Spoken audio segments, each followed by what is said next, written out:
Hi, welcome to another episode of A Big Girl's Guide, the podcast. I'm your host, Jen PK. And today I have the wonderful Dean Lewis. Hi, Dean. Hey there, Jen, and everybody out there in podcast land. Wherever it may be.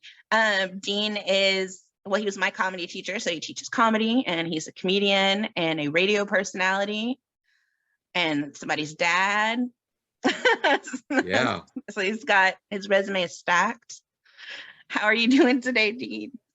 I'm doing well, and let me address right away for everyone watching, how did I get the walls behind me to match my skin color? Well, it's just years and years of poor breeding. That's what it is. No, but thanks for the intro. Yeah, it's great to be here. It's funny you mentioned that because, I used to do a radio show on 2 different stations here in Dallas, but that was so long ago. But man, I miss those days. Sort of, I had to wake up it was morning radio. So I had to wake up at like 4 in the morning, 4:30. And, I had my 2 kids at the time and they were very young. And so when I would pick them up from daycare after the show, they're just energy. I was getting by on like 3 and 4 hours sleep a day. Oh, And wow. so it was exhausting. And I still haven't caught up on sleep. It was 15 years ago. I'm still tired. But those are great days. Were you a listener back then? I don't know. Maybe back then my dad was probably in control of the radio, so quite possibly. What station were you in? So originally it was The Edge, 102.1 The Edge, which was alternative music. Okay, definitely listen there. Okay. And then towards the end, we switched to more of because the Eagle sort of went away. So we switched more to like kind of a heavy metal alternative mix. Okay. And then we got fired from there. And then we went to 105.3, which was talk radio. And we were happy as clams there. I mean, that was, when we were doing The Edge. And The Edge was great. I'm going to pull a name out. If anyone remembers, you're going to surprise me. But a guy named George Gamark was a local DJ. And he started this station way back when. And with alternative. But I love being on the station and all that was really great. But then, we were very much, we've got 7 minutes and after a song. And so we would talk about a topic and it would start to develop. And then, Jagger, who ran the show, he'd give us one of these and we're like, okay, we've got to wrap it up in 30 seconds. We never got to really, as we would say, we never let a topic breathe. We always kind of rushed to get it out. And then we went to 105.3. There was no music. I mean, we played music, in and out and stuff, but we would go off 20 minutes, doing stuff. And we had so many great bits and it was just, we were perfect for that. But then they changed it. They got in bed with the Cowboys, became the Cowboys station. Oh. And I know nothing about sports. I'm the worst guy in the world because every time I meet a guy, they're like, hey, did you see the Cowboys on Sunday? I'm like, yeah. And I haven't, the first time, Jen, in 24 years, I think I watched the Cowboys like 2 weeks ago when they were playing the Vikings, I think. It's the first time I watched a Cowboys game because I have no interest in it. Anyway, I'm rambling, but that was the whole radio thing. And then we went to sports. I lasted about 4 months, I guess, and I just wasn't a good fit. So it went away. But, and I love those days. It was nice money and, there was groupies. Have you had that happen in your stand-up? Have you had people come up after the show and hit on you or make little like, hey, you're very funny? Other comedians, not randoms. Other comedians. It seems like they're always trying to date each other. It's weird. It's the worst, right? Let that be a message for everybody here. If you're a comic, don't date a comic because it's dynamite and and nitroglycerin mixed together. It's never. I don't think comics should be together, but I tried it once because I had a crush. So I tried it one time. And then how'd that go? We were fine. Like we just don't, I don't know, like the reason why we don't talk is just because it just happened that way. Like it wasn't anything angry. Like we were still friends when we stopped talking. And it was my fault because I wasn't over the person before that. So I was like bringing other nonsense into it. And so I had to tell him, like, I have to step away because I'm not mentally prepared for this and I'm messing this up. So I'm not over that person. So it's messing me up with you or whatever. And He probably like white girls better anyway. It's fine. I'm pretty sure. I'm pretty sure. That's But hilarious. It was fun. We went on some practice dates first because I was like, that's how I got in with him. Actually, I was just like, I don't know how to date because I've never been on real dates because my ex-husband, we met and it was completely random and we were young and I didn't really know what to expect because I hadn't dated anybody before. And so I just realized like I haven't really gone on any real dates before, like the ones that you see on TV, like what a date is like. So I was like, will you go on some practice dates with me? And he did. We went to like a baseball game and we went to a couple museums and like saw everything in the museum. And it was the most fun. And I was like, I should just be friends with people. I'm not good at this. Yeah. I'm a better boyfriend than a girlfriend, I think. Well, that's fascinating. Never really been on it. Like that's a class you could take if, because it's such a Southern thing too, isn't it? Where people get connected really young, like in, how many times you heard this in Texas? Well, we met in grade school. And I just knew she was the one. Yeah. It seems so weird. I have some friends that have been together since middle school. And I think it's very strange, but they're very happy and they have a bunch of children. Well, they look happy. It's Facebook. I don't know. They look happy. They're still together and they have, Right. A lot of kids. So whatever. Hey, whatever works out. Do you think you're the marrying kind? Like, I had a marriage and it just didn't work out. And I was like, well, I'm never doing that again. I want to say if the right person came. I don't know. Like right now, I'm not really focused on that. So if the right person or the right money came, the right person, the right money came, I would definitely marry some money. There's somebody really, really attractive, but he does have to have money. I can't do broke anymore. I'm beyond the age of let's work together. I'm gonna work by myself. I need you to have either more than me, or if I have a lot, then I need you to have as much as me or something. Like I can't. Right. I can't do. Hey, listen, I know she's getting. Yeah, I know she's getting a lot of money, but Melinda Gates, who's divorcing Bill Gates, like, what does the next guy got to do to impress her? Probably be regular. Like she might be tired of him because she's got so much money. And like not take weird trips with your ex-girlfriend every year or whatever he did. Is that what it was? I don't know. Like they kind of buried what happened. I don't know why they broke up, but I know that there's lots of talk of him hitting on Microsoft employees. And I'm not surprised because look at him. Of course, he's like, I'm going to use this money to my advantage. I look horrible. I have all the money in the world, but he came from money. But I think it's different when it's your own. And like, I'm freaking Bill Gates. Like, let me see your titties. And then he was hanging out with his ex-girlfriend. Like they would go on weekend vacations together. It's very weird. Like I think she was married to somebody or divorced, and he's still married with all these children. And to be honest, Melinda, although she's not my flavor, if I liked women, she looked a lot better than the other women, which is really weird. I don't know why guys always cheat with somebody who looks worse than you.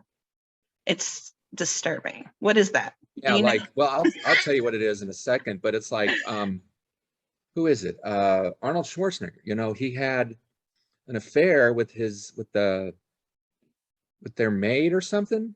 Yeah. Was she hot? No.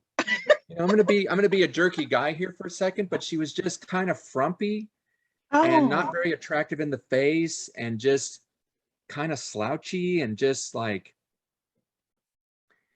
she looked like a maid. She looked right, but he had a kid with her. I mean, that's how he got busted, is he got her pregnant. And his son turns out got his looks, so his son's a gorgeous kid or whatever. But so I'll tell you this. I'll tell you a quick story. Years ago, and where I got this from is my first job was working at McDonald's. Okay. So I don't know if everyone can contact me, but yeah, I had a job at McDonald's. But there was a manager there named Smitty. And Smitty was just hilarious. He was just a great guy. And I just remember this so clearly because I was working the grill one day, and he would turn around and goes, "I need 4 Big Macs. I need 4 quarter pounders, whatever." And it was a lunch rush, and I just remember what a crazy way to get a life lesson. But he was waiting for me to flip the burgers or whatever, and he just kind of standing there looking at me. He goes, "Hey, you see that couple behind me?" I was like, "Yeah." And he said, "That's a good-looking guy, right?" I was like, "Okay." And he says, "See how ugly the woman is?" I was like, "Yeah." He goes, "You know what's going on there?" I was like, "What?" He said, "You know, normally a guy is with a woman because of the way she looks, and a woman will always be with a guy because of the way he makes her feel." And I just, snapping fat on my hands from the burgers and everything, and I just felt like angels sang. I was like, God, that's really deep. That really is, men will be with a woman because of the way she looks, but a woman will be with a guy because of the way she makes him feel. And he said, that's why that relationship won't work, because there's no way her looks are going to keep him interested. Mm. And then I was like, yeah, Smitty, Big Mac's up. But and that stuck with me forever. Yeah. And I think that's really like, would you agree with that? Because so many, Melinda Gates, let's use her as an example. I mean, how do you feel when you're with the richest guy in the world? Safe, taken care of, and all that Maybe. other stuff. But he, even though it's going to cost him $80 billion, he's still chasing the way someone looks. But she doesn't look better than his wife. Because if that's the case, then I'm a dude, because I definitely have been with some people for the way they looked and not the way they made me feel, because they made me feel trash, but they were beautiful. Well, okay, so there goes that theory. I mean, it's possible. I mean, it started to kind of make sense when you said that, like, women, because we'll stick around for somebody who makes us feel great, even though they don't. Right. They might not look the best, but then they always turn out to be assholes. So you'll see, the beautiful tall guy who's ripped with the green eyes and the perfect smile, and doesn't look like there'll ever be a bald spot happening. I do look for that, and I can tell very early on, Yeah. like even in children, like that child's going to be bald. Yeah. Yeah. I'm lucky because I don't even want to talk how old I am, but I have a little bit of a bald spot, but the reason is when I was in 7th grade or whatever, I was in PE and I stood up and someone had their locker door open and it took a chunk of skin out of my head. Oh my God. It's horrible. So it doesn't count. But you're funny, really, so that gets the ladies too, right? You be pulling ladies left and right. Yeah, but does that I guess, I'm funny unless you see me from behind.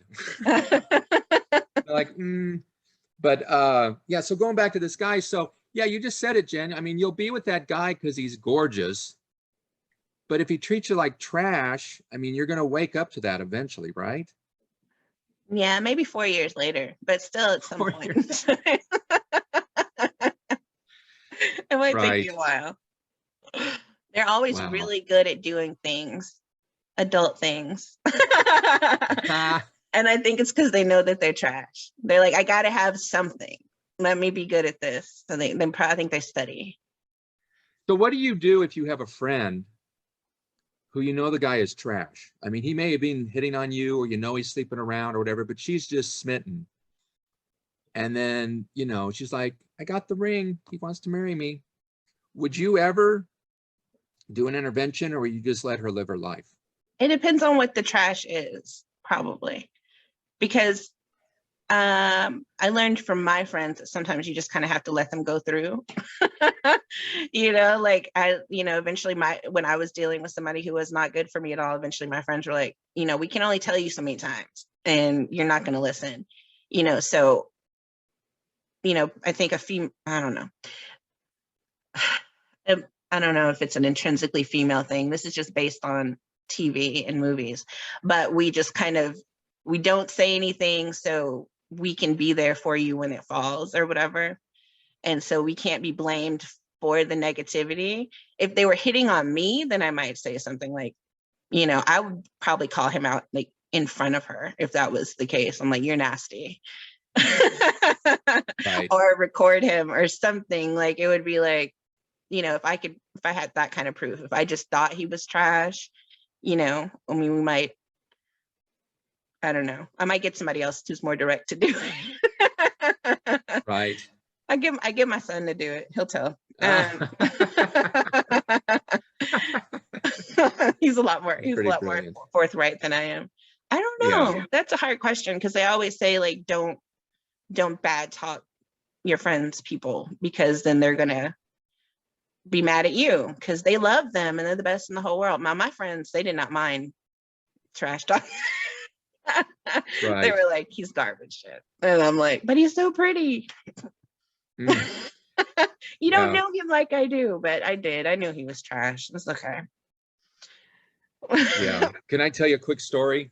For real, tell me all the stories. So, I would say this guy was the best friend I ever had. Loved him like a brother. We've moved on. I don't see him much or anything, but, so back in the day that he had this girlfriend and he was a stand-up too. And, she was she worked the box office at the Improv and she was a sweetheart. She was great, but, they kind of started connecting and they started dating and, she just wasn't, we all knew she wasn't the one for him. We just knew. And it's not because she was cheating or anything. We just knew those two it just would never work out. And the way he proposed to her, you're not going to believe this story. So it was Christmas and he just bought her a lot of stuff. And, so this was in the 90s. So he got his new video game and he was playing that. And one of the things he got her was he got her this nice ring. It was a really nice ring. Mm-hmm. And he put it in the tree. And, it wasn't even gift wrap, but it was just, hey, here's another gift. So he had opened his gifts and she was opening her gifts and all that. And then, so Christmas was over and he's sitting there playing his video game. And all of a sudden she goes, oh my God, what's this? And she pulled it out and she's like, oh my God, is this for me? He goes, yeah, it's for you. Waka, waka, waka, waka. He's not paying any attention. Oh no. And she opens it up and she starts crying and he doesn't really realize, he's like, God, she's really impressed by that. That wasn't that great of a thing. And she goes, well, what does this mean? And he said, well, what do you think it means? What? Get out of here. The next thing he knows, she's on the phone and she's like, he just proposed to me. She took it as a proposal. It wasn't? No, Oh. it was just another gift. It was just another, hey.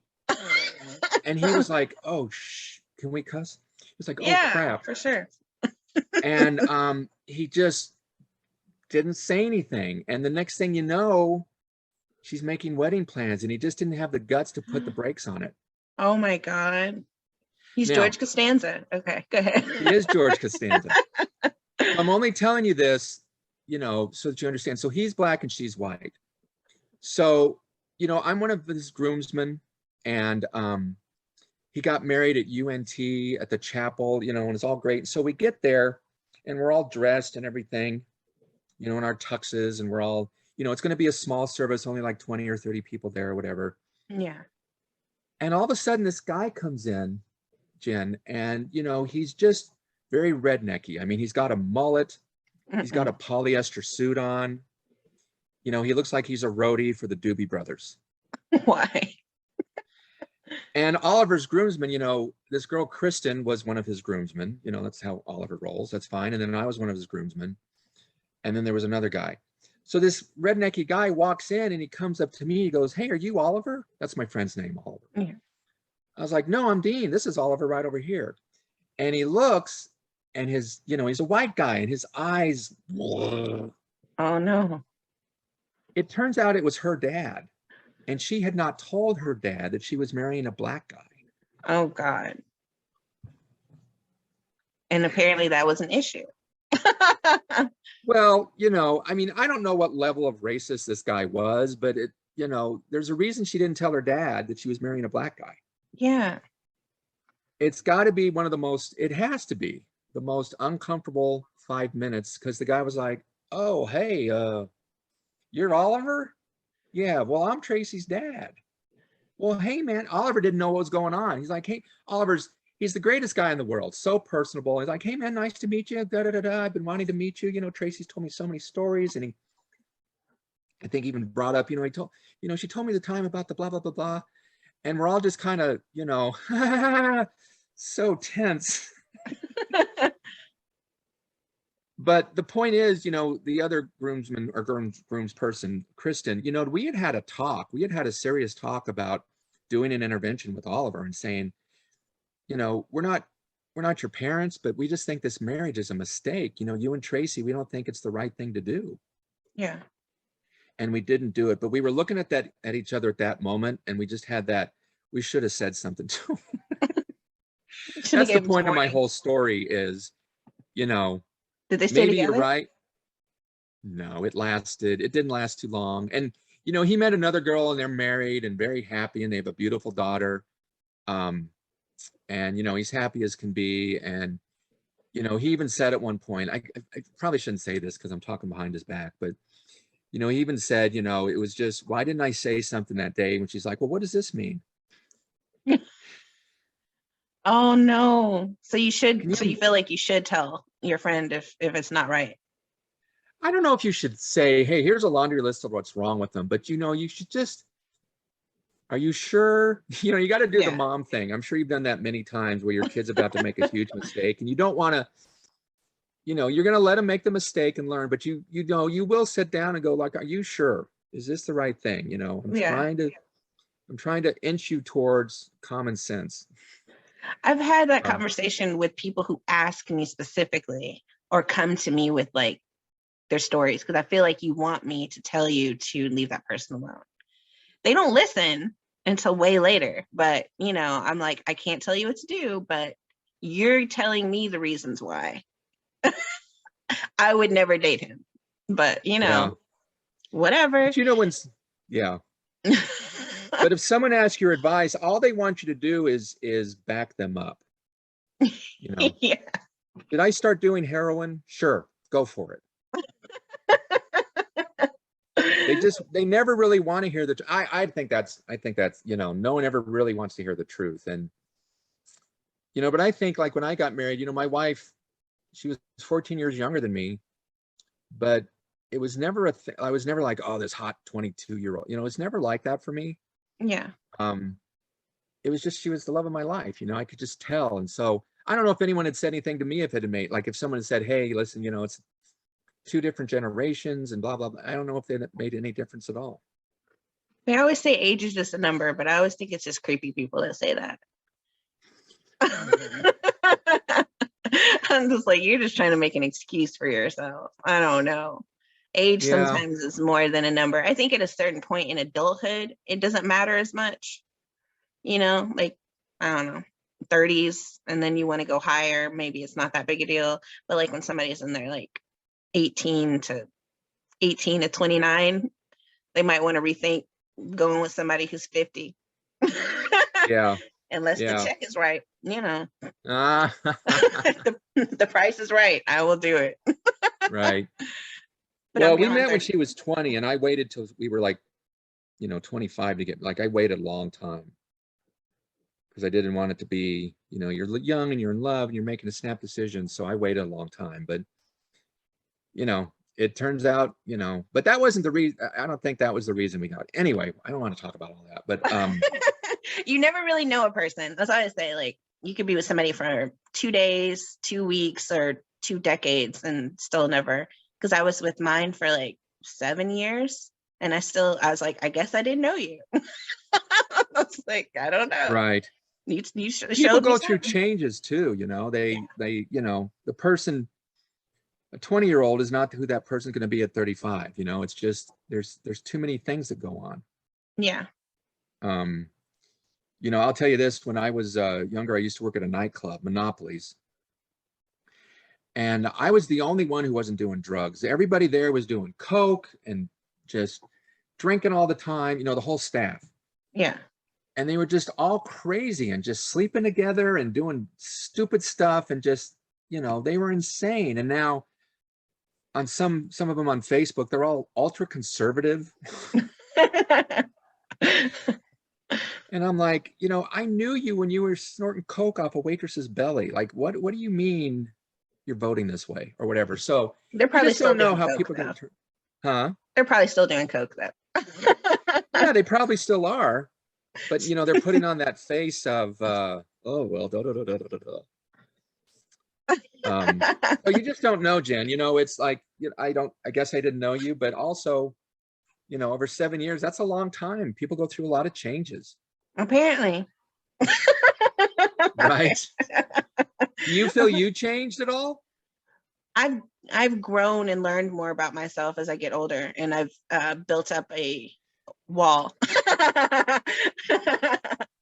I've built up an impenetrable wall. No, I'm just kidding. But I know that I've absorbed some people's personality disorders, and I'm quicker to be mad than I used to be. So I'm not gonna take as much trash from people now.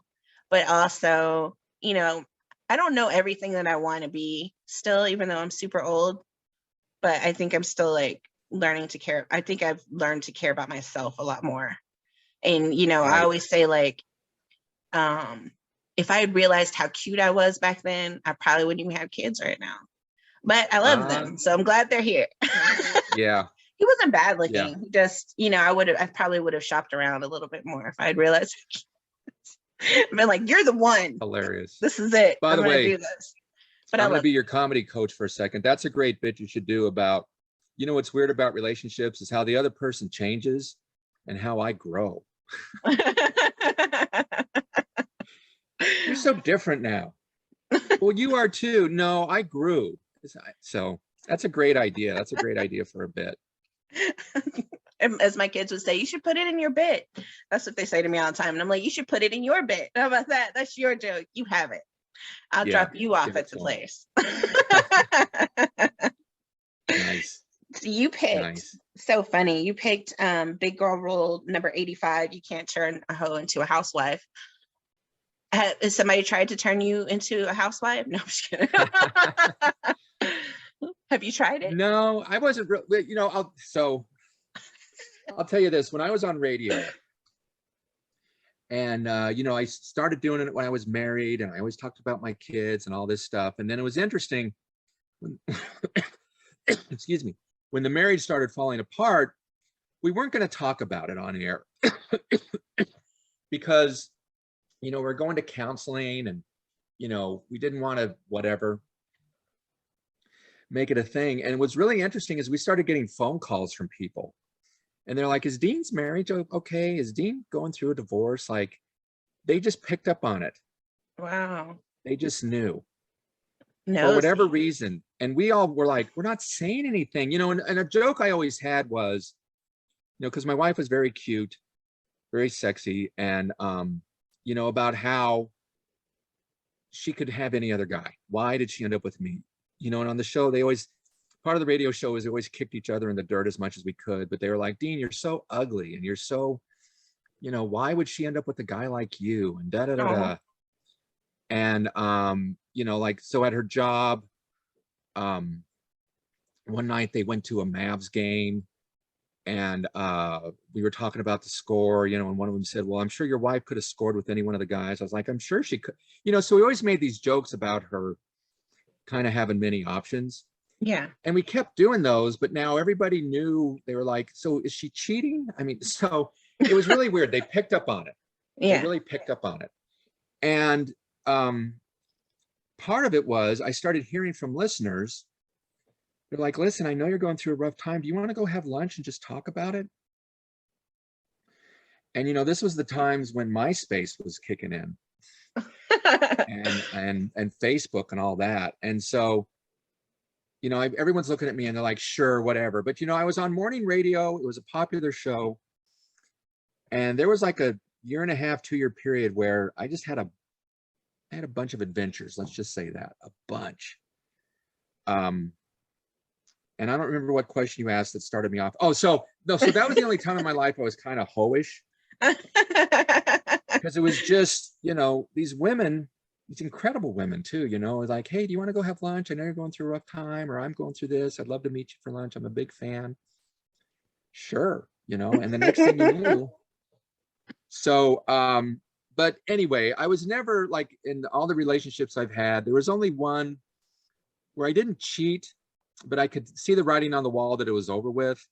And I was kind of like lining up my next thing. Like you were like the way we started this off, you know, but I wasn't over her yet and it never worked out, blah, blah, blah. But I never cheated. I never was like that. So I just think it's interesting how, you know, like, because I live in McKinney and here's a fun thing for everyone to go do. And I know I'm probably gonna get in trouble for this, Jen. You're probably gonna get some hate mail because we said this on the radio one time. A lot of people got really mad. Okay. I think they got mad because it's true. If you go to Frisco, like go to the Frisco Target and you'll see all these women with kids. And Jen, you know what this is like. You know you can do this. You can see, oh, she used to be a stripper. You saw her past life.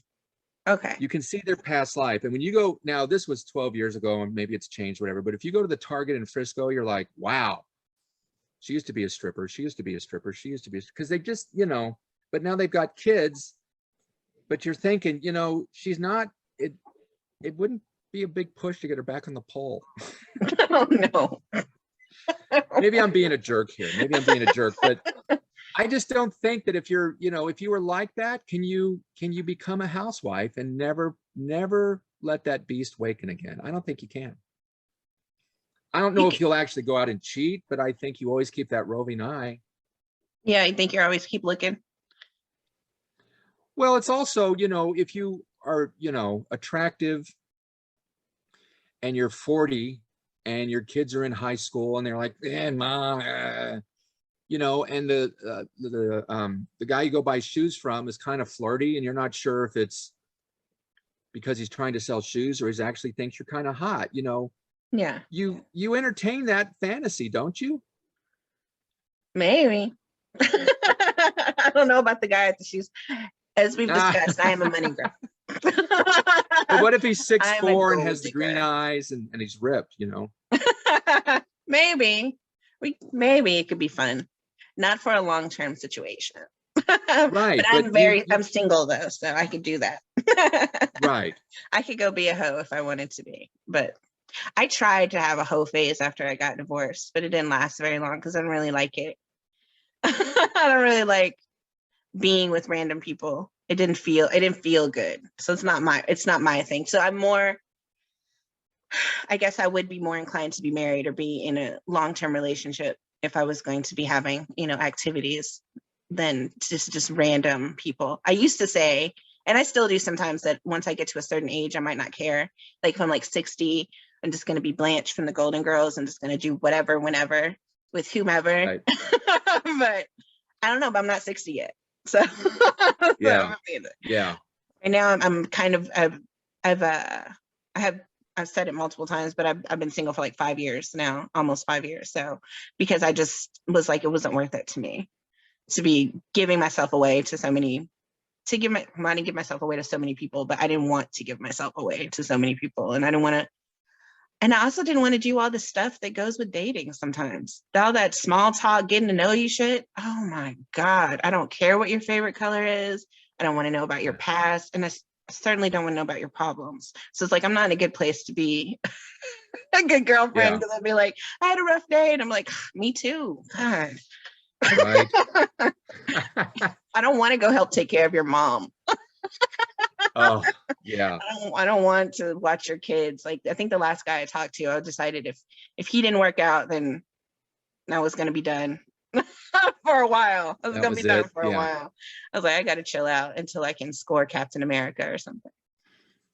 Well, no, let me ask you this. So let's define hoe. Is hoe sleeping around, or is hoe being flirty even though you're in a relationship, or is hoe you never put away that roving eye? Like, what's the definition of hoe for you? For me, I don't know, because hoes get money. That's the difference. Sluts don't. Hoes get money. Whores get, because hoe is short for whore, and whores get money. So you just be a slut if you're just giving it out, which is fine. You know, I don't like to slut shame people. If people want to have, you know, active sex lives, that's fine. Whatever your deal is, because we don't know how many people that everybody slept with. I was telling my friend the other day, if you sat there and thought about it, you could be a virgin again. That was one of my old jokes. It was like, you could just like sit there and think about it. You could be a virgin again. So first you Yeah. start off with, if there's no physical proof, if you don't have any children, there's no videotape, there's no pictures, it didn't happen. And then if you can get it down to one hand, you're practically a virgin again. And then from there, you just start like wheedling it down. Like, was it good? Do I remember their name? Could I feel it? Did I finish? Yeah. Like, and the answer is no, they don't count. So then that erases the hoe. You're not a hoe anymore. That reminds me of a joke where this guy and girl hook up and they're in a hotel room, and it's a big hotel and they're having sex and the bed is squeaky, and he's like, man, it's so distracting. Let me call and see if I can get us into a different room. And she goes, don't bother. Every bed in this hotel is squeaky.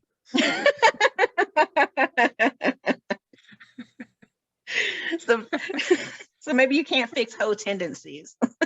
Yeah. But maybe you don't go do it, but you got some hoe tendencies. You got some hoe tendencies. Well, I look at it as, I think, especially when you're young and you're in your prime, I think a relationship when you're younger for a lot of people is a mistake. And just, I think sex is healthy and just hooking up a lot, and, don't get pregnant and don't spread STDs and all that. But, just explore yourself. I don't see anything wrong with that. I think I'd rather be with someone like that than someone who's never been with anybody. Yeah, it can be very awkward. Opinion.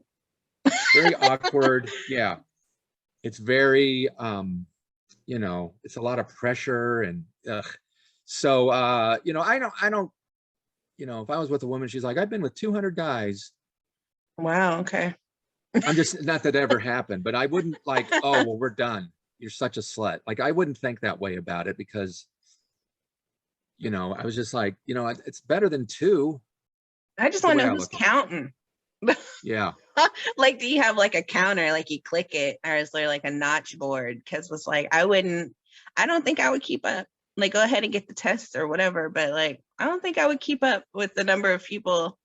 So that somebody asked me, how have you been with? I'm like, I don't know. But isn't that the big question in a relationship when it starts getting serious, which is, well, what's your number? I don't know. I don't know if I don't ask. I don't ask that question because I don't want to know. Right. Because automatically you start judging people, and it's like, I really don't want to know. Like, I was like, are you clean now? What's your number today is what I want to know. How many are you fooling with right now? Like, am I the only one we're dealing with right now? Or that's a better question. What's your number now? Yeah. That's really what's important. What happened before me is not important. What's happening with me is what's important right now. That's what I need to know. Yeah. That's why I don't want to do it. Right. If he, checked all your boxes as far as looks and money and dependability and personality clicking and all that, but he'd been a porn star. You found out he was a porn star, and he'd been in a lot of movies. Maybe would that be a factor? No, maybe younger me might have been bothered. This me would probably be like, let's go. No, there's no Blockbuster. Can we Google it? I want to see. Right. Let me see what I'm in for. It's got to be funny too. And you got to be smart. I can't do stupid, and I can't do dry ass personalities. I tried. I've met some people with some dry ass milk toast, tuna fish sandwich personalities, and I just really. And you gave them a shot. You're like, let me go ahead and.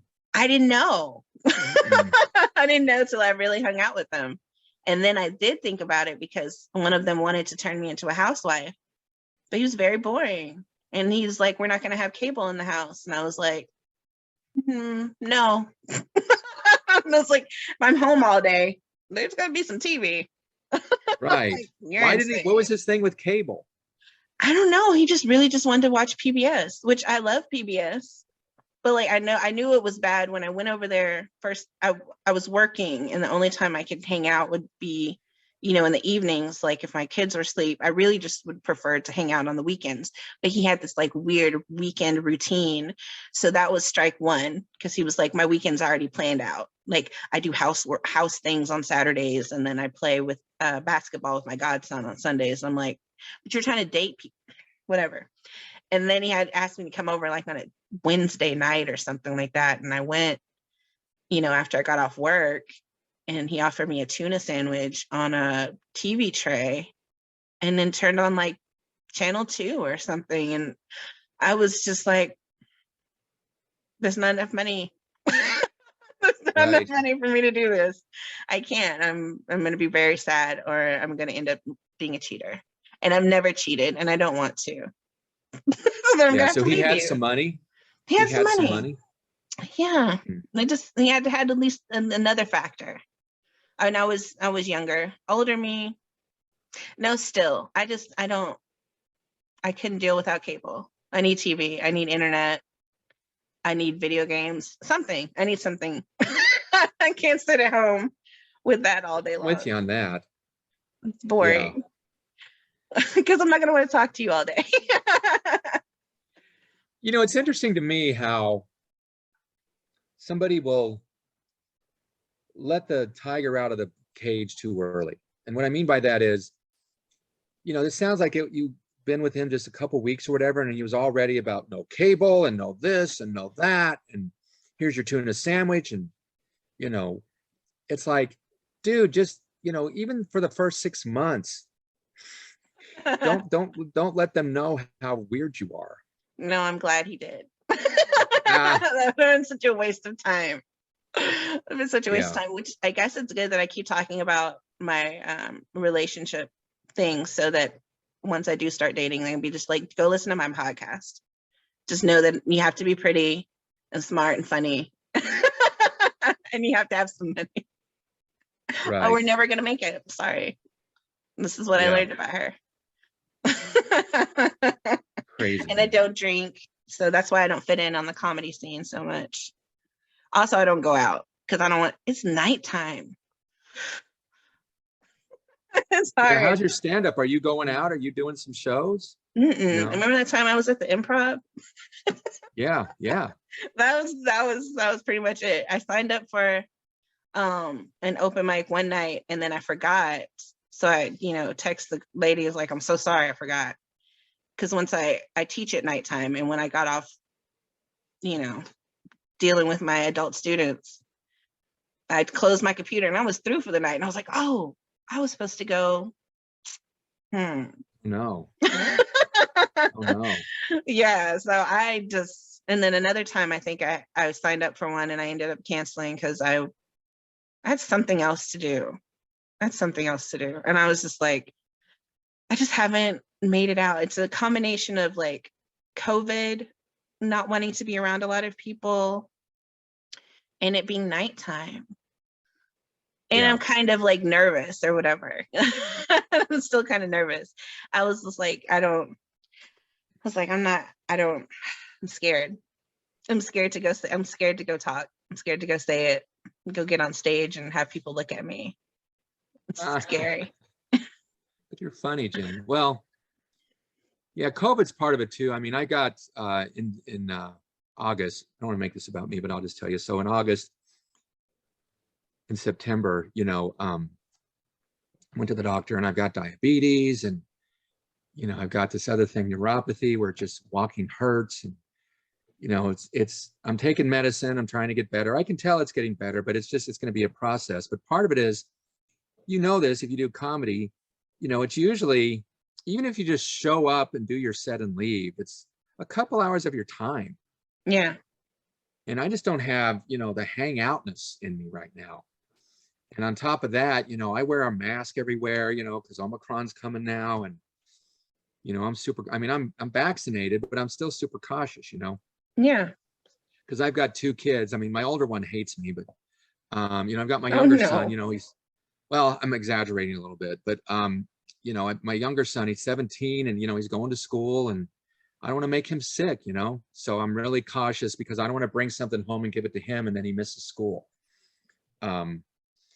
But, it's gone from, wearing a mask, everyone was kind of cool with it. Now just certain people wear a mask, it's all right. But now I can tell when I'm, like I'll go to Target and there's, 500 people shopping, and there's like 4 of us have masks on, and the others are just looking at you weird, like, are you still doing that? I'm like, dude, this isn't like, a 90s dance move.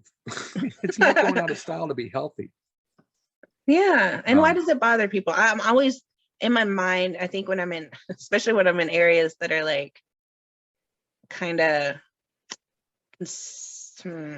white, conservative, like country type areas, I'm always waiting for somebody to question why I'm wearing my mask even when I'm getting gas. Like I just do. Like you're right next to me and wind is blowing. And what difference does it make to you? Like I'm always like, I'm gonna say like, I'm either like, do I want to start a fight with them and be like, what difference does it make to you? You know, or do I want to just be like, oh, I have cancer, just ah, make them feel bad. Like I'm sick. I have an illness, and I really can't get diseases, so I have to be super careful. Thank you for yeah, your concern about what the hell I'm doing with my face. Like, right. Why is it, when figure. this all started, God's coming up on 2 years now. When all this started, I was wearing a mask. I remember this so clearly. I was wearing a mask at Target, and this woman walked up to me and she says, "You don't need a mask." And I said, "Ma'am, you don't know if I'm ugly."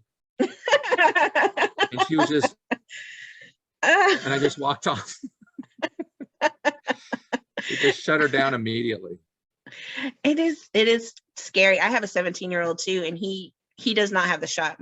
I got the shot, and my oldest one got the shot, and he doesn't want to. The 17-year-old doesn't want to.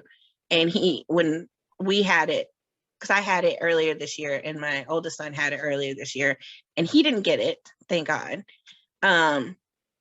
So he doesn't want to get it, and he used to have asthma really bad when he was a kid, so I've seen him turn blue, and I know that when I had it I couldn't breathe, so I was just like, I really don't want to see that happen to him. So I'm really picky about when I go out at night. Like I went out last week because I knew I was going to be right next to like my sister, and there was nobody going to be directly up on top of me. uh like the way the tables were set, I knew I was just going to be right here, and I was going to keep my mask on. And I don't drink alcohol, so even though I ordered a drink, I didn't have to take my mask off because I wasn't going to drink it, because I just Right. do that for the wait staff so they can feel better. But like the thought of like I was even scared to go to the showcase in September. I was very nervous about it the whole time because everybody was like, oh, I hope that like 100 people come, I hope like 300 people come, and I'm like, no. No. Yeah. No, like in 2019, yes, but now, no, it's okay. It could just be you and your mom, and we'll be fine. Yeah, because there's 300 people facing you, all going Yeah. for the amount of time you're on stage. The first thing I did was spray Lysol. So Yeah. it's like, it's bad. My friend gave me a little can of Lysol, and I was like, I have to do it now. I have to spray Lysol and clean the Well, I people. ordered like 300 mic covers off of Amazon, and a couple of weeks ago, I don't know if you know Jamie Hogan. She's one of the managers at the Dallas Comedy Club. I keep wanting to say Dallas Comedy House, but that's closed forever. So the Dallas Comedy House, no, the Dallas Comedy Club. See, I keep saying it. Yeah.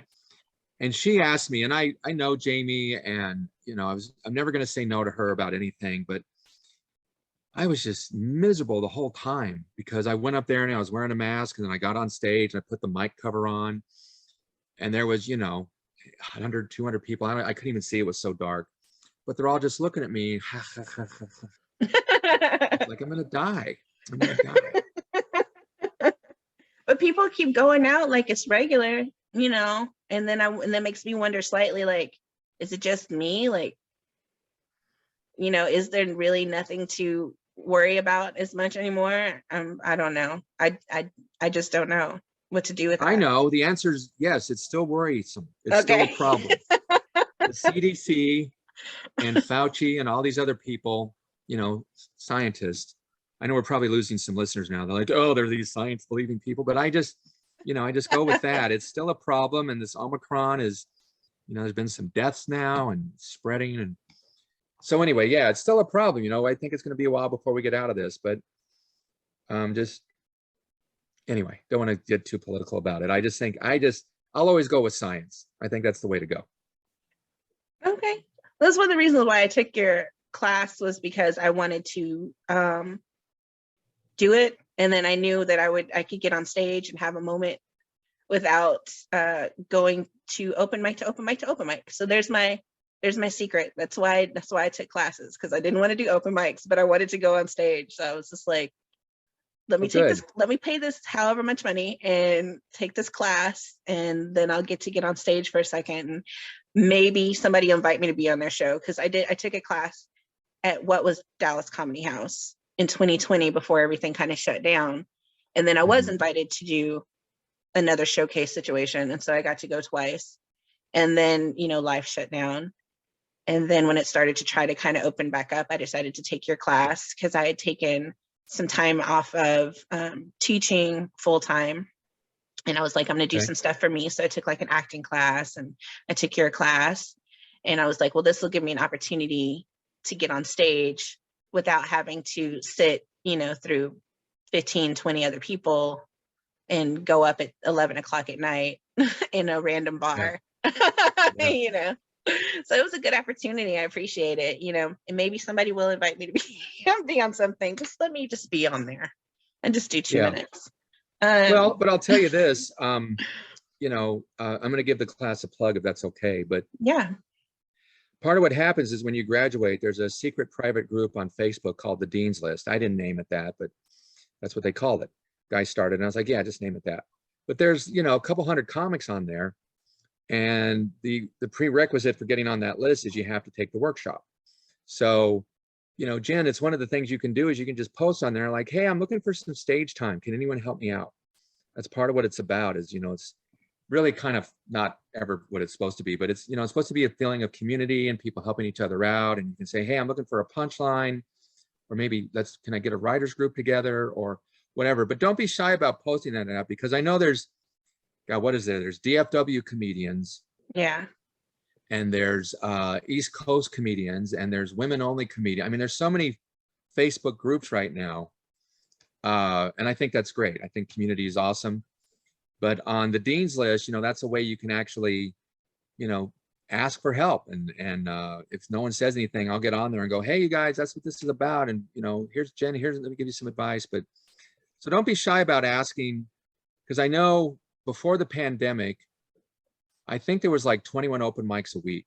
There was 21 places. There was like 3 or 4 per night.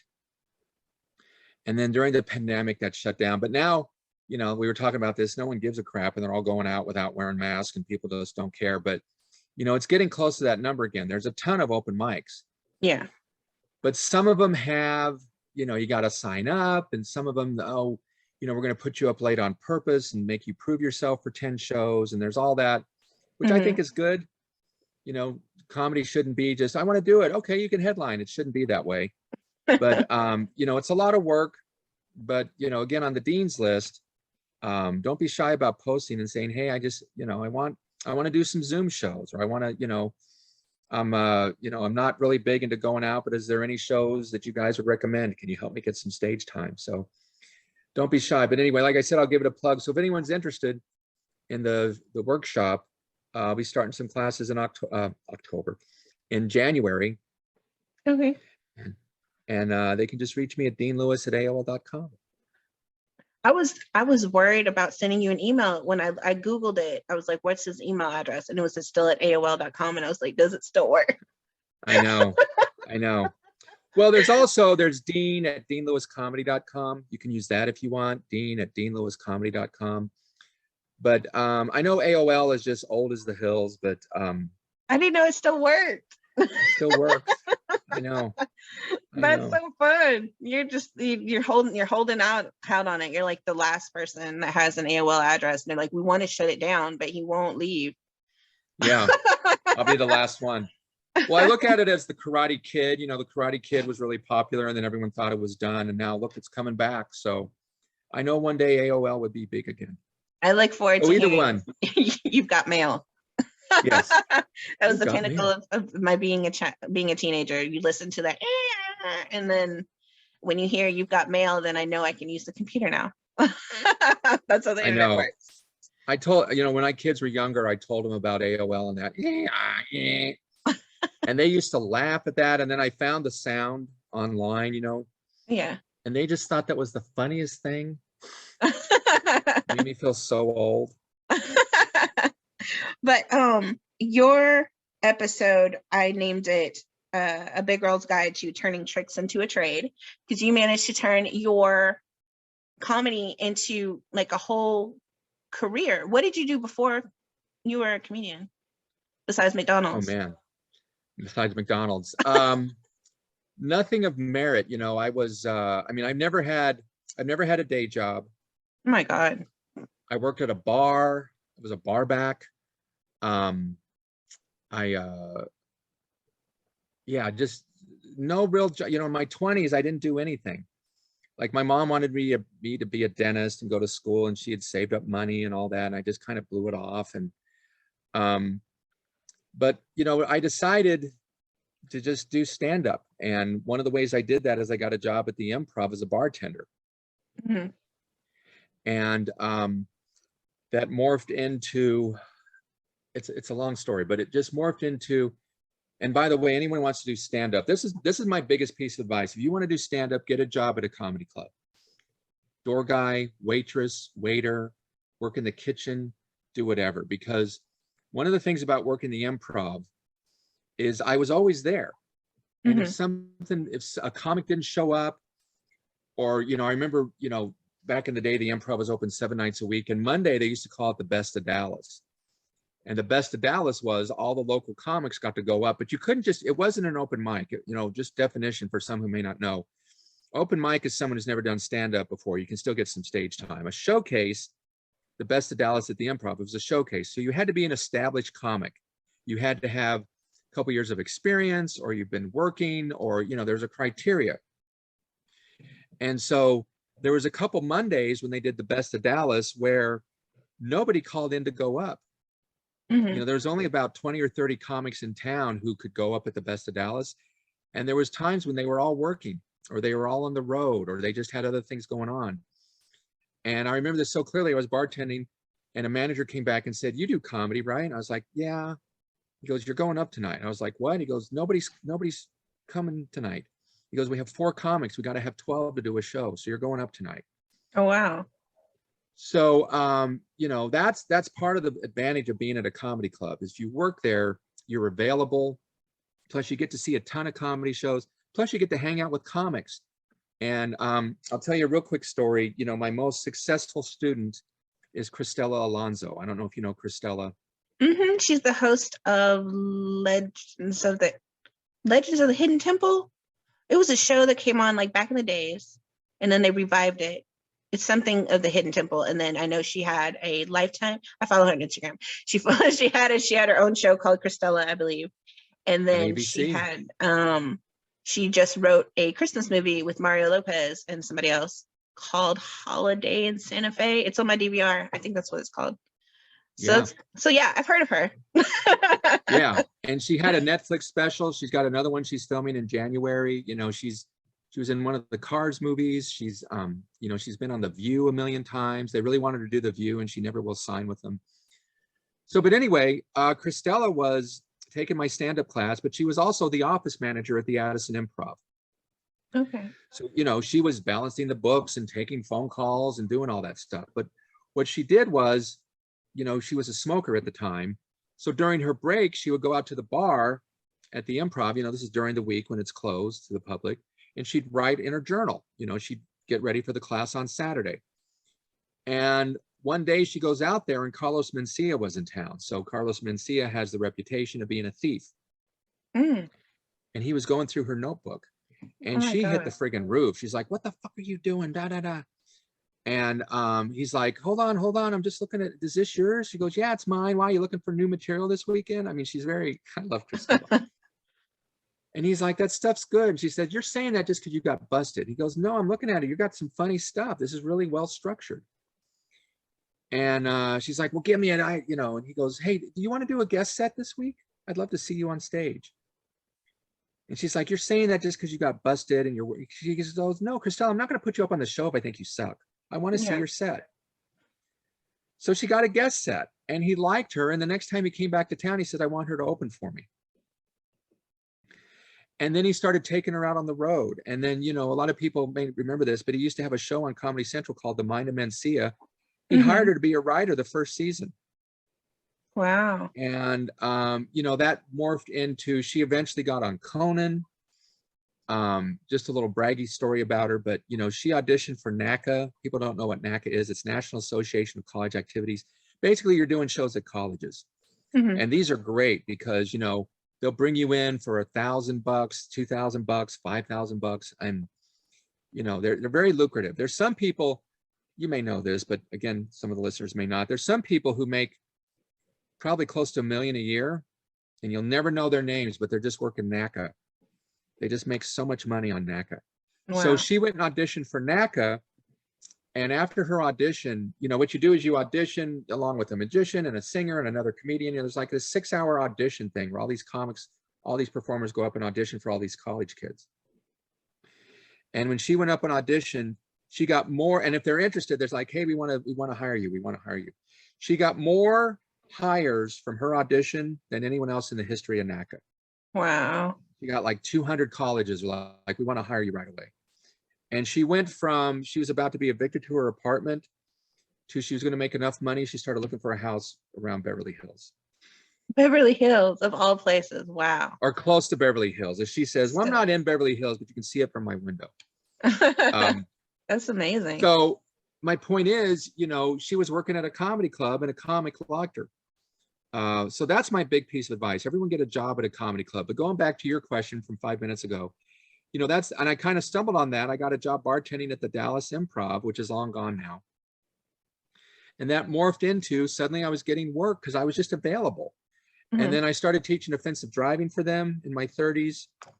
Not very proud of that, but, you know, it was like, I would teach Saturday, Sunday, and then a Monday, Tuesday class. And I was making roughly $1,000 a week doing that, just defensive driving. Yeah. And this is where I want to put a gun to my head. I'm like, I can't believe I blew this. You know, I taught that for almost 10 years. And I never, ever thought to tell the class, hey, I do corporate events. Anyone need a comic for a corporate event? Here's my card. I never did that. I would have made so much money because people are trapped with me. Yeah. And they would have hired me for corporate gigs. And I never saw that, obviously. But anyway, my point is, you know, I was doing that. And then I started teaching the workshop. And I was getting a lot of, you know, I was doing some corporate work and doing stand-up. And so, you know, I wasn't going to retire or anything, but I was being a stand-up. I wasn't even going out on the road. I used to work the Addison Improv about every 6 weeks or so. They used to work me a lot. And I would do other shows and blah, blah, blah. But the point is, because I was teaching the workshop, that morphed into, hey, why don't you go on radio and promote the class? Why don't you get some more students? Like, oh, okay. And that's how I met Jagger, Julie, and Slim Jim, and Paula was our producer on The Morning Edge. And I went in there and we just clicked. I don't know what it was. It was one of those magical things, Jen. I'm sure you've had this happen. And this is why I tell everybody, don't stop doing stand-up and don't start taking opportunities, because one day it's going to be a weird little gig, but you're going to walk in, we're going to click. And by the way, am I going too long? No, you're perfectly fine. Okay. There's no such thing. So I went in there and I just clicked with Jagger and Julie and Slim Jim and The Morning Edge, and we just clicked. And so this was me being smart. I said, well, hey, if you want, why don't you guys take my workshop? And I'll come back every week and report on your progress. And so they were like, oh, we'd love to do that. So they all took the class. Jagger ended up dropping out, but they all took the class. But they just loved having me on the air. And it was just, we worked so well together. And there was just, from the day one, it was just magical. It was just, we all got along. So again, I'm being so me-centric, but you asked, so I'm going to finish the story. So That's at the time, Jagger, Jagger was doing a show called Change of Heart. Many of you may remember that show. It was a dating show where a couple goes on and then they date other people and then they decide whether to stay together or go with them in person. I do remember that show. Yeah, it was great. And Jagger was making a ton of money doing it, but he would leave on Fridays to go tape the shows. Or he'd leave Thursday night and then he would tape all day Friday. They would tape a week worth of shows on Friday. So they came to me and said, hey, we'd love for you to come in on Fridays when Jagger isn't here. I was like, well, I'd be honored to do it. Now, keep in mind, I'm doing this all for free. Yeah. Which is fine because I'm getting to promote my class. And, you know, the first time I went on the Edge and I promoted the class, you know, I was getting like 5 or 6 people to show up. And then that Saturday, 45 people showed up to sign up. Wow. So, yeah. So I was, you know, I was making some profit from doing it and all that kind of stuff. But anyway, so I was doing that. And then one day Jagger called me, or I think we had he called me. He goes, listen, he says, we really want you on the show. We want you to be a permanent part of the show. And he said, but we don't have any money in the budget right now for you to be on the show. And he said, so what I want to do is, he says, I got a bonus this year. He says, if you'll come in for the next 6 months and I'll pay you my bonus, at the end of the 6 months, we'll sign you on the show. And Jen, his bonus was $45,000. What? That's like extra money? Good Lord. On top of whatever he was making. Wrong business. Well, that's the way radio used to be. Radio is nothing like this now. But, back then, I mean, Dallas was the top 5 radio stations in the country. And I'm sure Jagger was making $500,000 a year. I don't know. Well, he did have, and he had that show, that Dr. Judy and Jagger. I used to listen to that all the time when I was a kid. Yeah, Love Phones. When I was a teenager. It was not for children, but I was also listening to while I was getting ready for bed. Yeah, I used to listen to Love Phones. I love Love Phones. And so he had money from that, and then he was doing Change of Heart, and then he was doing a radio station. So, he basically paid me that money for 6 months to come in. And sure enough, at the end of that, they ended up hiring me on the show.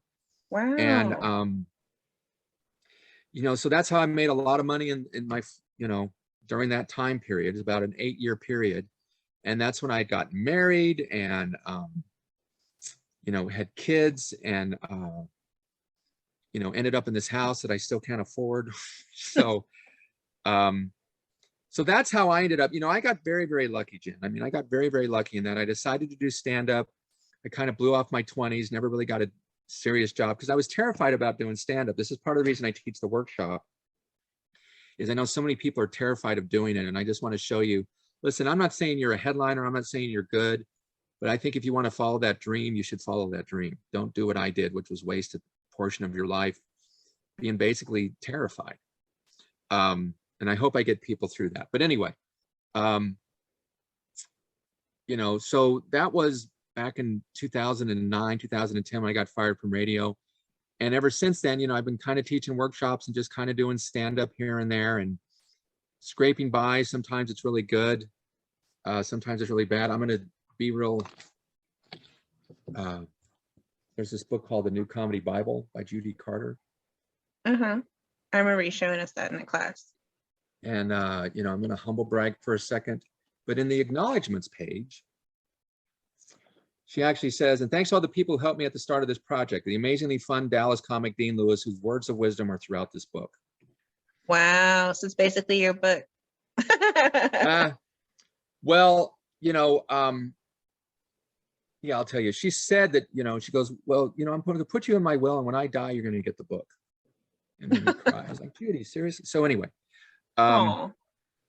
so I've taught a lot for her, and I'm teaching my own workshops, and I'm doing some corporate, and, but honestly, as with everybody, Jen, the last 2 years, I mean, the pandemic has wiped me out. It's like, I'm not in a good place, but things are coming back. And anyway, so that's my stand-up story. I got very lucky, you guys. A lot of people, like want to do stand-up and they never make money at it, or they never get hired. And you won that I was very lucky. You went to, right? You won the Ellen Clean Comedy Contest. I remember you telling us that story. Yeah. Can I tell you how I won? I kind of cheated and won. Do we have time for this? Yeah, all day. Okay. So what happened was my wife at the time, her aunt emailed me one day and goes, hey, there's this contest to get on Ellen. You should try and do this. You're a clean comic. They wanted a clean comic, which even back in the 2000s, that was such a rare thing. And I'll give everyone my little speech about working clean in just a minute here. So I thought, well, okay, I'll do it. So I sent in a video, and then I was on the Morning Edge at the time. And I made it through the first round. They're like, hey, you're one of the videos we like. Now you got to get people to call and vote for you. So we plugged it on the Morning Edge. Now, Jen, a lot of people don't realize, but the Dallas area, what is there, like 4 million people who live here or something? It's huge. It's a ridiculous amount of people.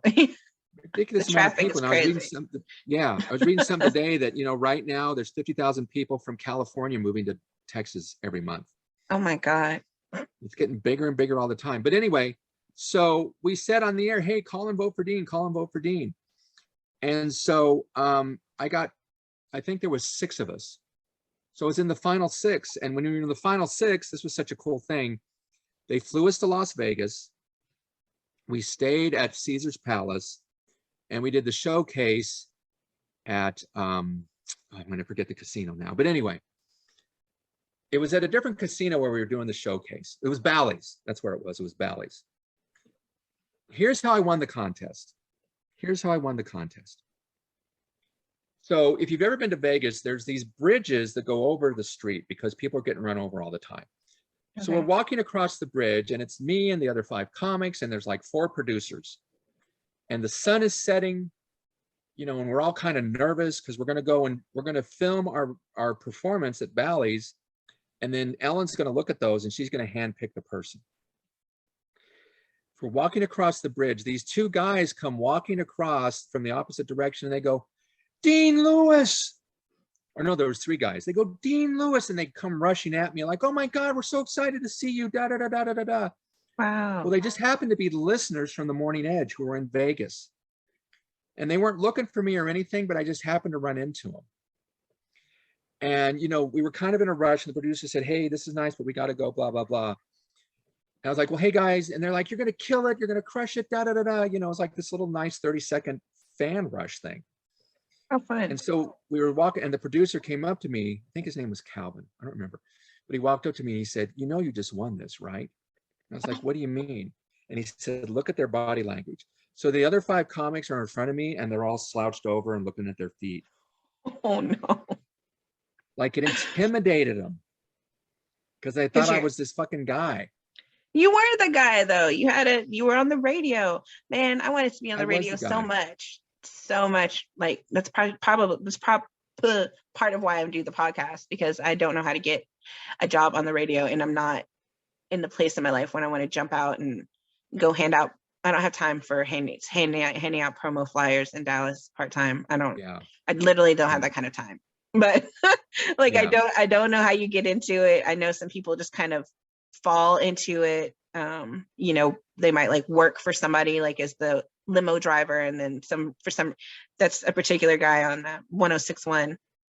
I know he was like the limo driver of the radio personality, and then they start talking to him, and now he's a radio personality, and I'm like, you know, or like the guy answering the phone, and I'm like, I never see those jobs. I just see the promo people jobs. And I was like, I'm not going to that event. I don't have time to go to that event and pass out flyers in the heat. I know, but I'm going to be your comedy coach for a second. You know, I stepped in it, Jen. I was just luckily Jagger liked me, and I clicked with the show, and you know, I had an amazing life for a long time. So, you know, I know you don't want to do that kind of stuff, but you got to get in front of them somehow. Yeah. You got to get in front of them somehow. So anyway, just to wrap up the story. So we went and did the set, and, you know, but then Ellen handpicked me. She's like, this is the guy I think should win. So, but that's how I won it, you know, partially because I was on radio and they voted for me to get in there. But then that lucky break, because the producer even said, he said, did you hire those guys to do that? Did you tell them, are they friends? He was like, dude, I have no idea who they are. It was just fortunate. And they knew I was in Dallas. They knew I was in Vegas. So they were kind of looking out for me, I guess, or whatever. I don't know. But it was just dumb luck after dumb luck after dumb luck. And so that's why I tell everybody, you know, just do everything. You know, you and I know this. A lot of people listening, curious about the stand-up world. You know, there's comics who are going to do like, hey, I'm doing a show in Bedford at a burned out Long John Silver's. Is anyone interested? Or I'm doing a show at my high school reunion and I need some comics, you know, and you say yes to everything because you just don't know. Yeah, the odds are 99% nothing's ever going to go to anything, but you just say yes to everything because you just don't know. There's going to be that one freaky thing and your life is never the same. Yeah. That's part of the joy of stand-up, you know, is just don't stop doing it. So again, I'm being your comedy dad, but you know, Jen, you're funny. You've got a very unique take. And I know it's a hassle and there's all these other things, but you know, get out there, man. Get out. This is a note for everybody. Get out there because you just don't know. You just don't know when, you know, Carlos Mencia is going to look at your notebook or you're going to click with the radio show or, you know, there's a dozen other stories I could tell you about former students who just were at the right place at the right time. And it's just about getting out there. So I'm going to shut up, but that's my story. How do you know what level you're on? because some people are like, you know, when I look and I look for shit and I look and they're like, oh, we're looking for so many people, but we don't want any new comics. We don't want any, we don't want any, you know, brand new people. And I'm like, I don't know. I was like, I did it for like 2.5 years and then I didn't do it. And so I was like, I don't even know. I don't know where I'm at, like how other people would Yeah. perceive me. Like I could make shit up, obviously. Well, don't do that. I mean, I've hosted shows since then that weren't, you know, affiliated with anybody, but you know, and I'm an actress, but I'm just like, I don't know. Like, I don't know what I would call myself in Here's the this. number one thing. Here's the number one thing about your career. Who's gonna back you up? Okay. You know, so like a local celebrity for all of us is Paul Varghese, right? Yeah. Paul's been around forever, you know, took my workshop, very, very funny, da da da da. So if Sean, who's a manager at the Improv, calls Paul and says, hey, Paul, we want to do a Christmas show. And Paul's like, okay, great. By the way, there's this comic named Jen PK. I want her on the show. Okay, we'll put her on.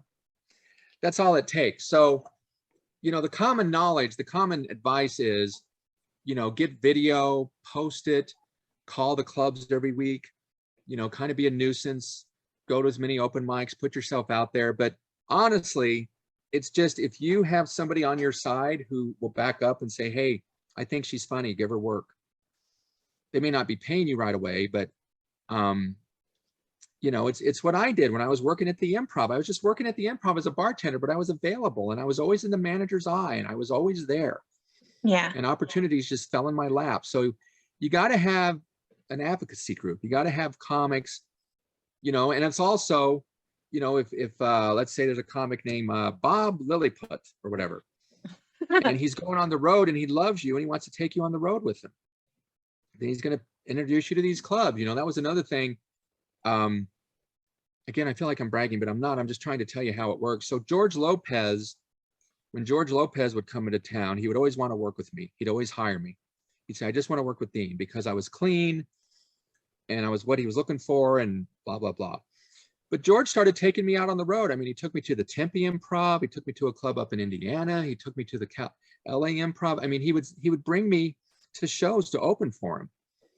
And it opened doors for me because now George Lopez is giving me the stamp approval. Hey, this guy's funny, you know, and so I'm at the Tempe Improv and they're like, hey, we want to bring you back. We think you're great. I know George likes you, but we want to bring you back. So that's the big thing is you've got to have somebody on your side. You've got to have someone with some weight on your side. So, you know, it's so funny to me, and you know this, Jen, but so many people post on Facebook, hey, had a show last night at Hyenas and we killed it. Hey, had a show last night at the Dallas Comedy Club and killed it. Yeah. Which is great. And self-promotion is awesome and all that stuff. But then you never see them on there again. And you're like, you know, it's not about killing it. Killing it isn't why they're going to bring you back. They're going to bring you back because Paul Varghese likes you. Okay.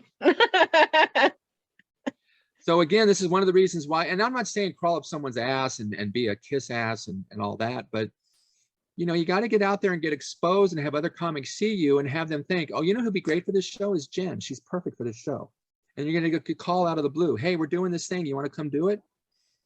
You know, and certain people like, again, Jamie Hogan at the Dallas Comedy Club, when she contacted me, I'm never going to say no to Jamie, even though I feel like shit and my every step is fire and I'm, you know, and I got out of there as soon as I possibly could because I just couldn't. I'm just, you know, I'm not in a good place medically right now. Yeah. But Jamie, and I love Jamie as a friend too, but you know, she asked me to do something like, what time do you need me there? I'm never going to tell her no for anything.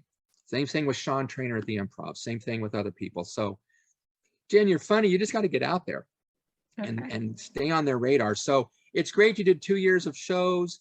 It's great you kill. But the number one thing is who is behind you? Because that's what's going to make a difference. Well, now I have Dean Lewis behind me. Now you have me behind me. Hey, listen, you know, I mean, I wish I was out there more because I would, you know, putting shows together and stuff. There's certain people from workshops. I say, hey, can you come do this show? Hey, can you come do this show? You know, and there's 3 other comics in town, Barry Whitewater, David Jessup, and Bobby Frisky. And I talk to those guys every day. I mean, we text each other. Rarely we don't text each other, at least once or twice a day. And, you know, but I always make sure they're part of the showcases at the Addison Improv, because I know they're going to do a killer job. And I don't know if this is exactly the reason why, but, you know, Barry started getting work there, and David started getting work there. And I think it's because of the showcases, and they're funny, and they do the work and all that. But I think those showcases helped them. And that's what I wanted to do. So, you know, I mean, I'll help out as much as I can. I'm kind of no Paul Varghese. I'm not working a lot of clubs, especially now or anything. But, you know, and I would also tell you, I would say, hey, listen, you know what? I think you need another year. I don't think you're ready. But to get back to the question you asked earlier, you know, here's another little sneak peek in the stand-up class. But the basic job of a comic, let me just say this, the basic job, and you know this, Jen, because we talked about it, is when you're on stage, you should be getting 5 laughs per minute. Mm-hmm. And those laughs should be at least 2 seconds long each. If you're not doing that, then you're not doing stand-up, in my opinion. I know I'm being a jerk about it, but I'm just going to put that down. It's 5 laughs per minute is the bare minimum of what you should be getting. And when I say laughs, I mean at least 70% of the audience laughing for at least 2 seconds. Now, I know some open mics, you know, it's a small crowd and they're spread out, and small crowds don't laugh, spread out crowds don't laugh very much. So you can't always, you know, judge that so harshly. But I'm saying, if you get a job, if you get hired, if you're doing a show at the Improv or Hyenas or the Dallas Comedy Club, or, you know, what's the other one that just opened? Plano House of Comedy. Oh, yeah. If you're in front of like 80 to 100 people, if you're not getting laughs every 12 seconds, Mm-hmm. Just put the mic down. well, you just have more work to do. You know, I always think everyone's got possibilities. Everyone's going to hopefully get better. But that's the bare minimum of what you should be doing to do stand-up. And if you're not doing that, then, you know, try not, you know, you're putting, again, I keep using his name, but you're putting Paul Varghese in a tough spot. Not that being his friend is going to automatically get you shows or whatever. But, you know, asking him, hey, Paul, you know, I would always say this, don't ask somebody, hey, can you put me on a show? Yeah. I'd always say this. Here's the question to ask. What do I need to do to get better? Okay. Ask them that, because then they can be honest. Some people might be jerks about it. I don't think so, though. But, you know, they should, like, if someone comes to me and like, hey, Dean, I've been working and da-da-da-da, you know, could you put me on another showcase? That's really all I could do right now. You put me on another showcase. I'd say, well, send me a recording of what you're doing. And then I'll be real honest. I'll like, look, you're getting 3 laughs a minute. You're not, you know, you're a storyteller. You're not doing stand-up. That's a whole other art thing we could talk about. What's storytelling versus stand-up? But anyway, you know, I'd be real honest and tell somebody, look, I'm not saying you're bad or you're not good, but you're not ready. You're not what they're looking for. Yeah. And here's the bare minimum. So that's it. The bare minimum is 5 laughs a minute for at least 70 to 80% of the audience is doing that, and they're laughing at least 2 seconds long. All right. Anyway, I'll have to get somebody I'm to so count. long-winded. I'm sorry, Jen. I'm really No, hogging no, the no, conversation. no. This is it's a greatness, and it's like getting to take the class all over again for free. Right. For free. Yeah, everyone's getting the class for free. Are there levels to your classes, or is it just the? Yeah, I have a level 1, which is what you took, which is real basic. You know, learn how to, you know, everyone who takes level 1, it's 6 classes. Classes meet once a week. They're 3 hours long. And at the end of it, you should have 8 to 10 minutes of material, if you do what I say. And then you're going to do the showcase at the Addison Improv, where you only get 6 minutes of stage time. Yeah. So you have more material than you need. That's the bare minimum. Then level 2, and that's as far as it goes, is level 2. And I'm going to start a level 2 in January. You have to take level 1 first. But in level 2, it's 8 classes, but it's spread out to an every other week schedule. So it's actually for 16 weeks. And the reason is you're going to learn 3 main things. You're going to learn how to write chunks. And chunks are where you kind of stay on a topic for more than just 1 or 2 jokes. Like Jim Gaffigan is a chunky writer. Brian Regan does chunks. Well, they'll talk about one topic for 3, 4, 5 minutes. So you learn how to write chunks. We do work on stories. How do you tell a story on stage? Because there is a technique for it, but it's still at least 5 laughs a minute. But you learn story structure. And then you also learn how to do a thing that a lot of people don't do, but some people do, you know, like Lewis Black does this, Dennis Miller used to do it. Ranting, you learn how to do rants. And then I also include the act out workshop. So for people who are watching who don't know, you know, if you just tell a joke and you just talk, that's fine.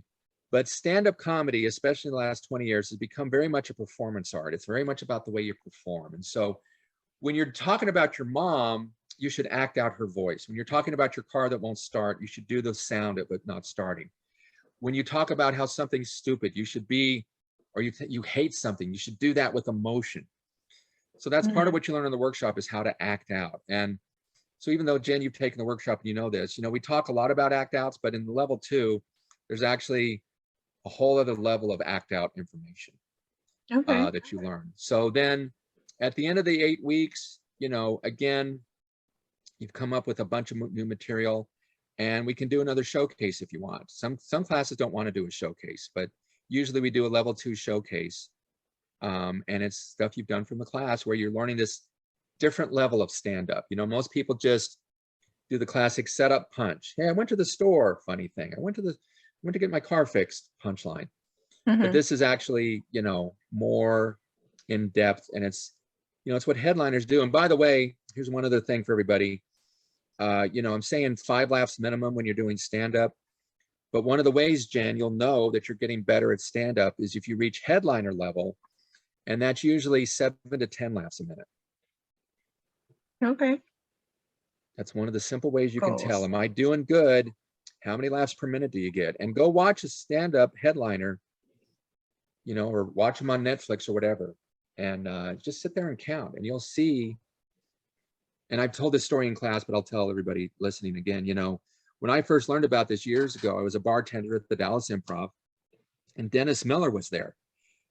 It was him and Dana Carvey. And Dennis Miller went on stage. I was like, let me check and see what this timing thing's about, blah, blah, blah. I remember looking on my Casio wristwatch, Jen, and he got 23 laughs in a minute. Wow. And Phyllis Diller is in the Guinness Book of World Records for getting 60 laughs in a minute. Every second. Somebody was laughing? Punchline. Oh, okay. Punchline. So, you know, and Phyllis Diller worked till she was 97 or whatever it is. So, you know, people, as you know, Jen, people are like, well, should I work blue, or should I talk about race, or should I talk about this? It should always be something that's important to you. But the other answer I give is, dude, are you getting 5 laughs a minute? Because if you're not, I don't give a shit what you're talking about. If you're getting 3 laughs a minute, I don't care if it's race or religion or dating or whatever, you're not being funny enough. It's about being funny. It's not about the content. It's about being funny enough. Yeah. There's a And lot, you know, in the class, yeah. And there's a lot of timing into it. The timing of your jokes, how long you let them laugh. I know when I left the last one, my friend was like, you should have said your name at the end, like, hey, and I was like, well, my time was up and my guy was waiting and they were laughing and I didn't want to talk over them, but also I had to try to get this like intro out because I didn't want to be rude to the guy going after me. Yeah. And she's like, no, they're not going to know who you were. I was like, they'll figure it out. Yeah. Don't remember who followed. Jim Kinzer, I think is how you say Jim Kinzer. Yeah, Jim's a friend of mine from college. He did really well too. Yeah. You all did so well that night. Everyone just killed it. I thought it was great. It was very fun. It was a really good experience. As I used to tell people, like the first time I went out to do comedy at the Arlington Hyenas 50 years ago, I went to just watch. I had no intention of going up. It was like kind of a bucket list thing. Like I want to try it, but I'd never been to a comedy show before in person. So I was like, let me go watch. And everybody was so nice. And they were just like, which you wouldn't get that. If you go to the DFW comedians Facebooks, you would not get that these people are nice. But the people that I met then were very nice. It's very intimidating now. They're always fighting about something, but they were so nice. And they were like, just go up. And I was like, I really don't have anything. I wasn't prepared to do. I just came to look at you people. And they're like, no. So I just sat there with a napkin and a pen and tried to think, while somebody else is performing. So you're trying not to look rude. You're trying to laugh and think of some jokes. And then I went up, and if I hadn't did well. I probably wouldn't have did it again. I was like, oh, I did very well for never doing it before. It's like a lot of people probably wouldn't know me right now if I had, Yeah. if I hadn't enjoyed myself that night, if I didn't make people laugh. Because I was like, it's not easy. People think it's easy and they jump up there, and I can tell that a lot of people think, well, I'm funny at work, I can go do it. But Yeah. It's it's a not different you. beast, man. Yeah. But you But got a it's natural talent for it, Jen. That's why I'm gonna keep riding that pony and try and get you up more. okay. I'm gonna try to make myself. I'm always like, how do you know you're good enough to like do anything? Because I can't. I'm just like, I'm not. I keep finding other things to do in my life which fill up that space. Like how I'm a teacher. Um, it's something I didn't plan on Right. doing in my lifetime. And my friend's like, why do you keep getting certifications for something that you didn't plan on doing? And I was like, I just feel like I have to do something. And she was Yeah. like, go do the thing that you want to do. And I was like, regular people don't go do comedy. Regular people don't act. So I was like, I'm just regular people. And it's so I feel braggy and rude and full of myself when I go into like a class and people are like, you're so funny. And I'm like, no, you're crazy. That's the thing. One of my classmates from a different comedy class, she was like, when I saw you, I thought to myself, this girl should be teaching this class. And I was like, no. Nice. No. Yeah. Say that again. No. But I'm just, I was like, I think I'm funny. I don't know if I'm like Netflix funny. I don't know. Maybe. I want to feel like Netflix I funny. am, but I don't know if I don't know. But I appreciate that somebody that's so experienced and has been with amazing people and, taught amazing, famous people, find something. Yeah. I was like, is he just saying it because I'm paying him right now? No, We're I all never do getting this. that. Everybody in this class is getting the same speech. Yeah. No, I never do that. But I'll tell you this, Jen, every time you go on stage, it's a step closer to the question you're answering. It's a step closer to the answer to the question you're asking. Am I good? Every time you get on stage, it's just you're taking a step closer to figuring out that answer. So nobody, I wish I could wave a magic wand and just tell you, oh, it's this, this, and this, but some things can't be answered by anybody other than you, and you've got to get on stage and take that every time you go on stage, it's just a step closer. You're figuring it out. You'll figure it out. So that's just one way to think about it, And that's why you're the great Dean Lewis. You're funny. I enjoy talking to you so much. Like I appreciate it. I know you probably didn't feel like I did in class because I was just busy, but I enjoyed the one-on-one time that I got to have with you, and I enjoyed this one-on-one time with you today. Tell us again where we can find you, all the places. Yeah, just Dean Lewis at AOL.com. As it says on the screen, DeanLewis. Everyone always says like Dean Martin and Jerry Lewis. Mm-hmm. But yeah, just Dean Lewis at AOL.com or Dean at DeanLewisComedy.com. Either one of those, you'll get a hold of me and you can find out, when the next class starts. And it will be on Zoom. We're still not, I've got some places I can teach live, but because of my own concerns, but also I don't want to put anybody in a situation where they're not going to feel safe. So we're still doing it on Zoom. Okay. But there will be a live showcase, as Jen can tell you. There will be a live show at the Addison Improv. And if we start in, it's 6 classes. So if we start like first or second week of January, then we should be done by the end of February. You'll be doing your showcase at the Addison Improv, and you get it recorded. And, we usually get in at least 100 people, and you're on stage at the Addison Improv. I mean, it's pretty cool. They're not knocked in any other comedy clubs, but that's the premier comedy stage in Texas. As soon as you told me Jerry Seinfeld had been there, I was like, oh. Yeah. I was like, I love Jerry. So many great people. Yeah. So your website is DeanLewisComedy.com? DeanLewisComedy.com. I'm having some problems with GoDaddy right now, and so if you go there, it's pretty much just one page. I'm trying to get that fixed. But yeah, DeanLewisComedy.com is my webpage, and that's more for corporate.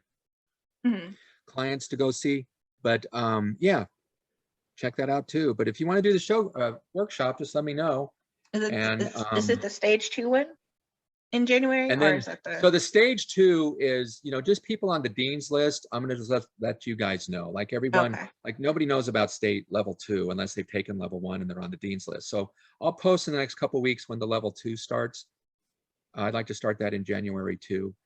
Because it's about a 3-month thing. I mean, it feels like, it's really stretched out. But part of the reason I do that is this stuff is more advanced, and I used to do it once a week and people just couldn't keep up. So I do it every 2 weeks so you have more time to get the work done. Because the first thing you learn again is how to write a chunk. And part of it is I'm going to give you all this information, like pages and pages and pages of information that you're going to pick and choose out of to write your first chunk. So it's that's why it's every 2 weeks, but you'll find out about that. Nobody else will know until they take level 1 and get on the dean's list. Okay, cool. Well, I will put information about Dean on my website, www.abigirlsguide.com. Thank you so much, Dean. You're so amazing. Thanks for joining me today. Jen, I got to say, one of the great things of this year was getting to meet you. Oh, you make me blush. Nah. Well, you're great, and I hope to hear about you going up on stage and stuff. But yeah, we'll be talking pretty soon, one way or the other. And thanks to everyone listening. I know I rambled. I hope it was somewhat interesting. It was super interesting. All right. And I'm going to listen to it again. Okay. Well, cool. Well, I will be talking to you soon, one way or the other, Jen. Thank you. And happy holidays to everybody.